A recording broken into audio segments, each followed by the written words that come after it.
Eu sou Samara, do blog Discurso Sem Método, e eu vim aqui hoje falar para vocês de um livro que eu li recentemente, que se chama Marx e Satã, do reverendo Richard Van Brand, não sei se é assim que fala. Ele foi preso e torturado na Romênia comunista por estar tentando pregar o evangelho.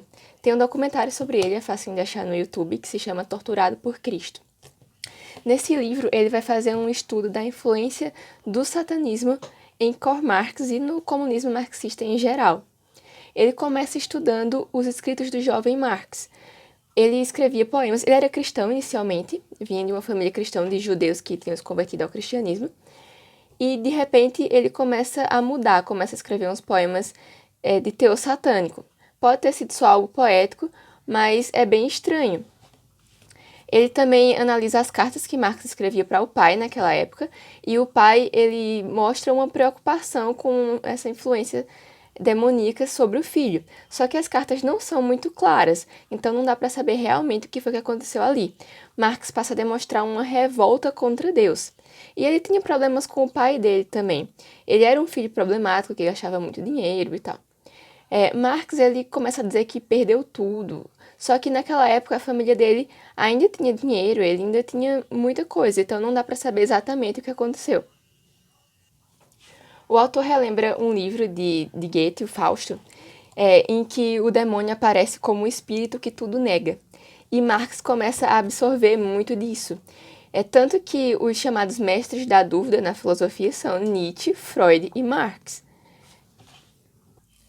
O objetivo de Marx, e ele deixou isso muito claro em todos os escritos, a partir desses poemas da juventude até lá o Capital, o Manifesto Comunista, todos esses, ele sempre deixou muito claro que o objetivo real dele era apenas levar à destruição. Ele mesmo chama os próprios escritos de lixo e coisas do tipo.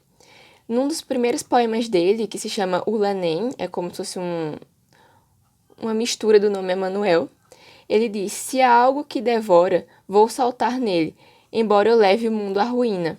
O mundo que se expande entre mim e o abismo, vou esmagá-lo em pedaços com minhas maldições prolongadas. Lançarei meus braços ao redor da realidade áspera que me abraça. O mundo passará o tempo tolamente.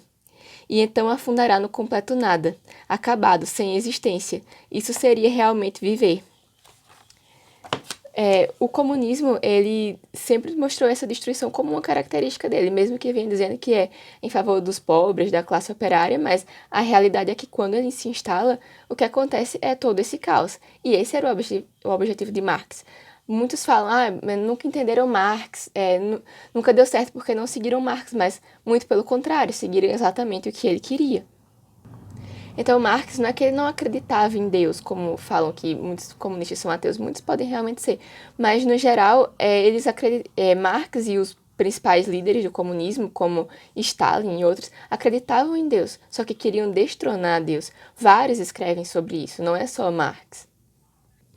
Então, levar o mundo à ruína era o objetivo deles, e principalmente roubar almas que seriam cristãs. Então, por isso que eles sempre perseguem e torturam os cristãos, porque eles querem até o último momento que neguem Cristo. Não é simplesmente prender e matar qualquer coisa, eles tentam torturar, que é para fazer a pessoa negar.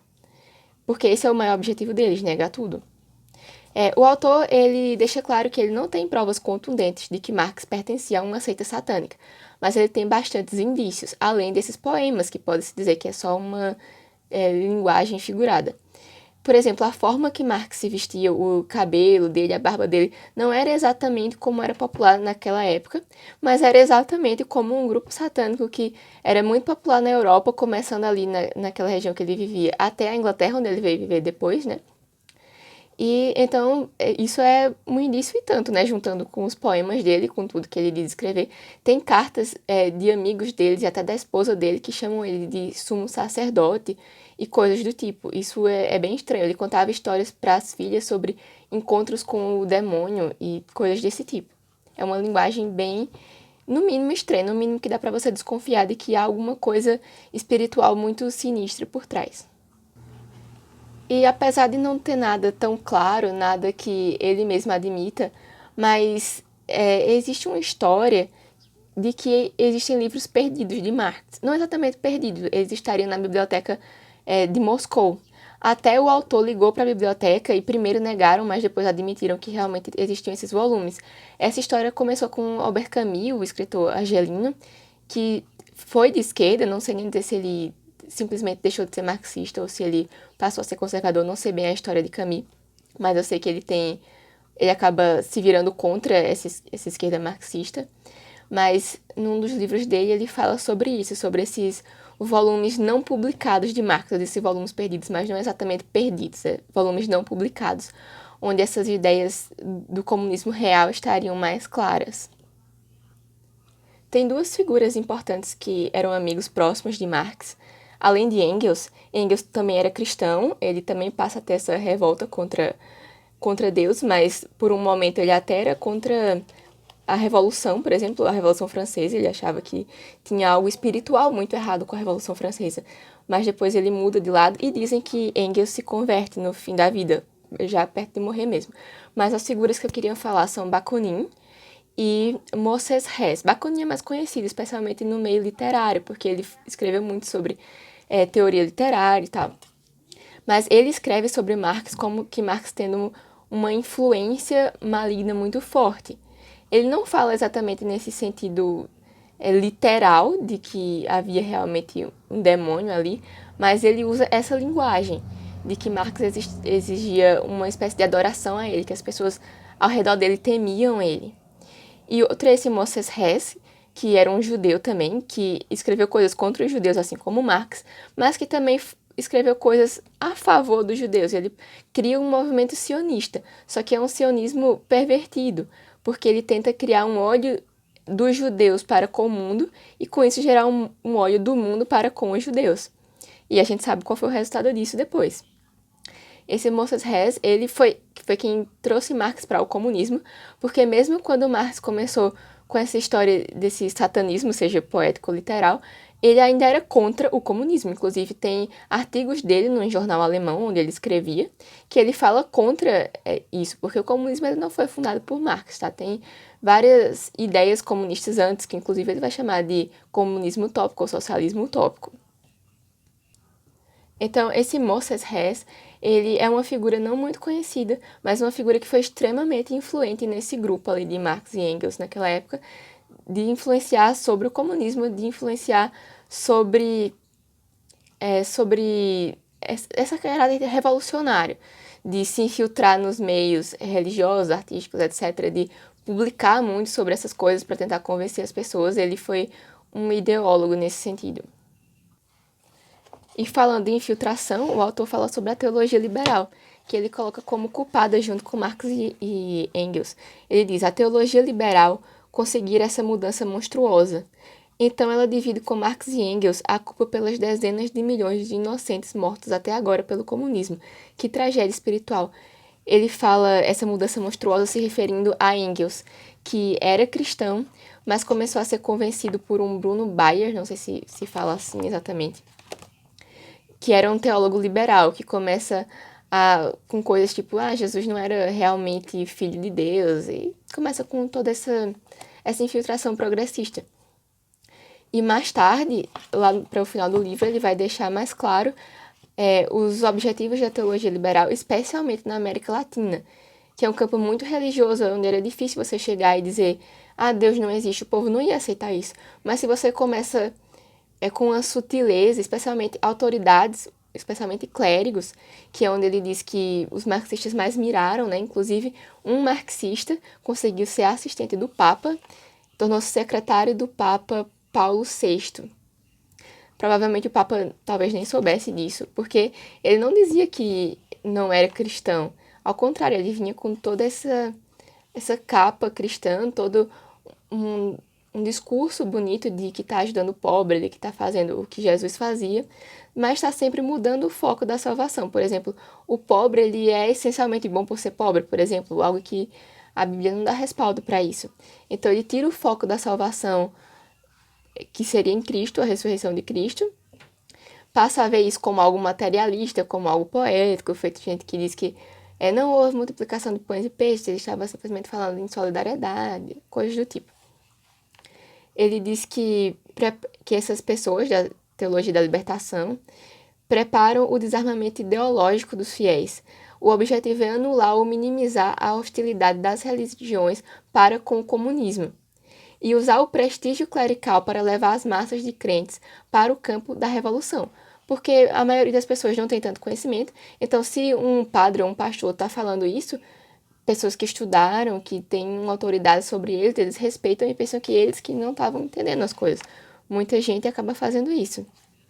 Ele diz: essas escolas preparam falsos pastores, falando sobre centros que existiam na Rússia e até em outros países também, centros comunistas, para preparar pessoas para essas lideranças pseudo-cristãs, né?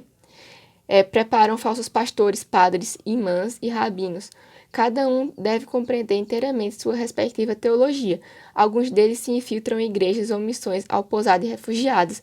Isso me lembra uma frase de Shakespeare, que ele fala que o demônio conhece bem as escrituras e sabe citá-las a seu favor.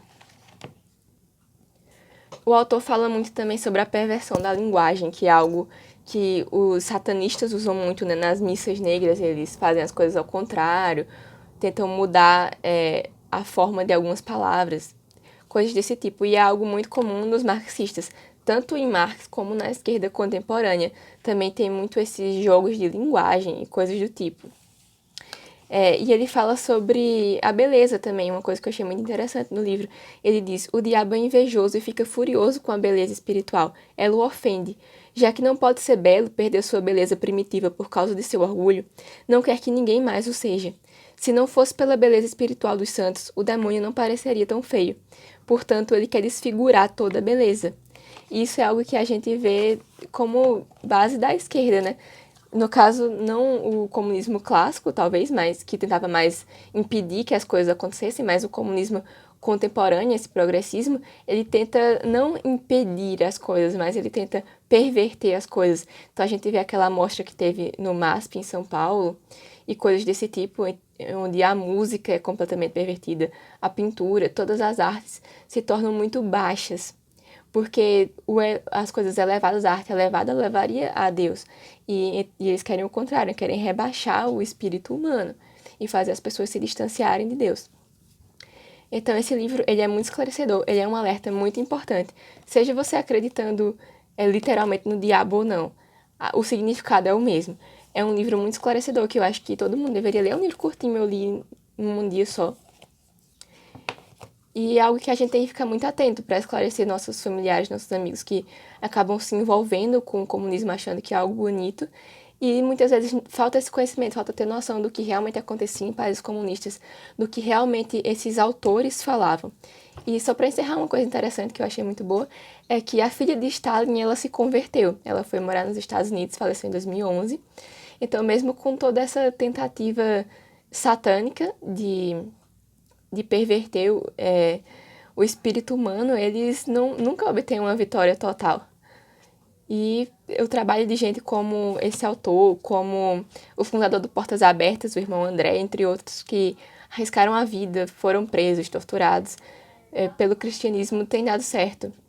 E a gente tem que sempre orar por essas pessoas que fizeram isso e que ainda estão fazendo isso, porque muita gente ainda hoje está arriscando a vida na China, na Coreia do Norte, e a gente fica aqui confortável, ainda que a gente veja o mundo perseguindo muitos cristãos. Um relatório do Portas Abertas disse que ano passado a perseguição aos cristãos aumentou 60%.